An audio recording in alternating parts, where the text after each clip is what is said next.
bunică. Ce o să faci cu Odita, mai camera de filmat? Nu e doar camera de filmat, poate să facă și poze. Am primit-o cadou de la verișoara mea. E foarte drăguță, Daria. Să-mi spui când și la ce o vei folosi. Daria, mi s-a făcut foame. Ai ceva de mâncare prin frigider? Dacă nu, va trebui să mă duc acasă. Astăzi am mâncat puțin și la micul dejun. Stai să văd ce mi-a lăsat mama de mâncare prin frigider. Trebuie să-mi fi lăsat ceva. Ia să văd ce am eu pe aici. Aparent nu am mare lucru. Dacă vrei să mănânci înghețată sau ciocolată. Îmi pare rău, Daria, dar mama a zis să nu mai mănânc dulciuri, mai ales pe stomacul gol. Haide, Lavi, eu nu vreau să plece. Bine ai venit. Hai să comandăm o pizza. Ce zici? N-am mai mâncat de foarte mult timp pizza. E o idee foarte bună, Daria. O să comand eu. Unde-mi e telefonul? De care ziceai că vrei, Daria? O pizza cu multă brânză. Deci tu vrei o pizza cu multă brânză și eu vreau o pizza cu multe legume. Alo, bună ziua! Aș dori să comandăm o pizza cu multă brânză și o altă pizza cu multe legume. Bine, la revedere! Cineva bate la ușă, Daria. Cred că a venit pizza. Mă duc să verific, Lavi. Mulțumesc, o zi bună. Ai avut dreptate. A venit pizza. Hai să mâncăm. Cât de bine miroase, Daria! Vreau să gust și eu o felie cu multă brânză de la tine. Daria, pizza asta e oribilă. N-am mâncat ceva mai rău. Niciodată. Ție-ți place? Oh, nu, Lavi. Cred că am să vomit. E oribilă. Daria, ești bine? Am vomitat. Cred că am făcut toxinfecție alimentară. Nu știu ce a băgat în pizza, dar cred că era stricată. Of, Daria, și acum ce facem? Ce mâncăm? Mi-e atât de foame, iar pizza asta e nemâncabilă. Eu zic să mergem la bunii.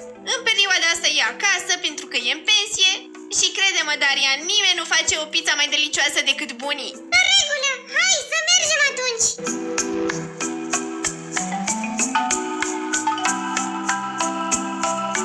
Bună ziua, bunico, ce mai faci? Bună, fetelor! Ce mă bucur că ați mai venit și la buni în vizită! Cu ce vă ajută bunica?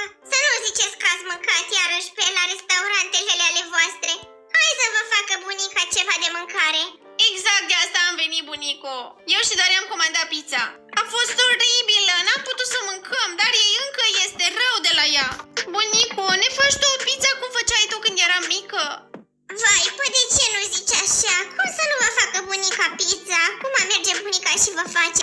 Dar să știi, dragă, că nu-i greu să faci pizza cum face bunica. Poți să înveți și tu și Daria, puteți să învățați și voi.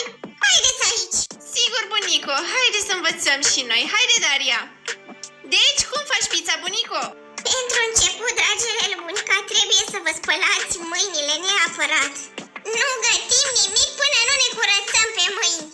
Și după ce v-ați curățat mâinile, ei bine, dragile mele, există un ingredient secret la această rețetă pe care o face bunica. E o rețetă veche pe care mi-a zis-o și mie bunica mea. Ne zici și nouă, te rog, bunico, vreau să știu și eu care este ingredientul secret al acestei rețete. Nu doar ingredientul este secret, draga lui bunica, toată rețeta. Așa că eu vă spun vouă, dar voi să nu ziceți la nimeni. Promit să nu zic nimănui, bunico. Și eu promit, o să închid sertărașul din creier care stochează rețeta, nu o să afle nimeni. Bine, păi atunci, rețeta este asta. Bă, fetelor, hai să mâncați, pizza a ieșit din cuptor. Vai de mine, bunico, e excelentă! Nu-mi vine să cred că o rețetă secretă și veche de mai bine de 100 de ani poate să facă o pizza atât de bună. Și când mă gândesc că eu cumpăr pizza din oraș care n-are niciun gust. Lavi, e cea mai bună pizza pe care am mâncat-o vreodată. Felicitări, doamna bunica lui Lavi. Ce bine ar fi să existe și în orașul nostru un restaurant care să gătească cum gătește bunica ta, Lavi. Daria, mi-ai dat o idee! Ce-ar fi să ne deschidem noi acel restaurant? Vom folosi rețeta secretă a bunicii. Nimeni nu va ști ce folosim, dar toți se vor bucura de pizza delicioasă pe care o prepară bunica. Lavi, unde să ne deschidem noi restaurant? Noi nu avem spațiu să ne deschidem un restaurant. Mătușa ta, Georgina, vrea să-și vândă casa. Dar dacă îi zici că-i dai și ei ce câștige, lasă că o sun eu. Vorbesc eu cu ea. Păi păcat să nu faceți voi o afacere, că bine te-ai gândit. Ești deșteaptă ca bunica. Mulțumesc, bunico! Ce zici, Daria, te bagi? Bineînțeles,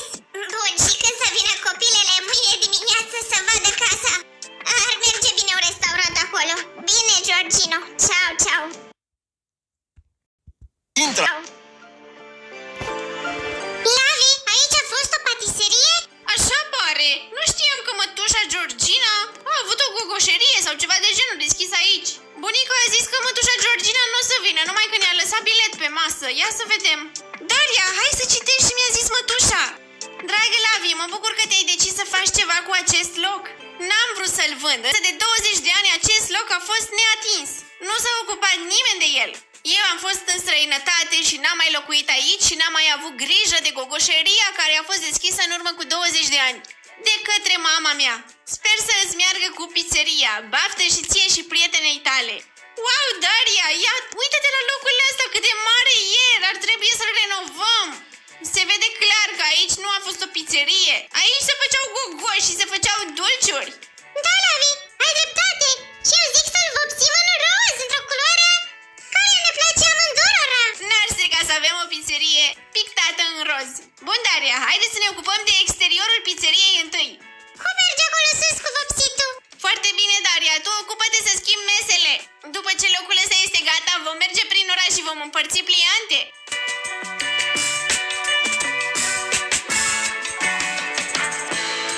Wow, Daria, uite-te și tu, locul ăsta arată superb. Mai trebuie să-mi iau uniforma de bucătar, să mă apuc să gătesc pizza. Și pizzeria e deschisă. Ne așteptăm clienții, Daria. Asta este uniforma mea de bucătar. O să mă apuc să gătesc. Am cumpărat și un cuptor nou. Prima pizza se face. Sunt curioasă cine va fi primul nostru client. Ce părere ai de uniforma mea de ospătar și de livrator? Wow, Daria, o să fim cea mai bună echipă din Brookhaven. Eu o să gătesc pizza, iar tu vei livra pizza la pachet sau o vei duce la mesele oamenilor pentru cei care comandă aici. Bună ziua, aici e noua pizzerie? Chiar aveți o nouă rețetă de pizza? O rețetă care nu se găsește în tot orașul? Bineînțeles că avem, doamnă. Spuneți ce fel de pizza doriți, vă așezați la masă, eu o să pregătesc pizza și vă garantez că veți avea cea mai bună experiență din viața dumneavoastră. Da, să sperăm că nu va fi o risipă de bani și aici. Vreau o pizza cu multă brânză pentru mine și o pizza cu brânză și cașcaval și legume pentru fiul meu. Imediat, doamnă.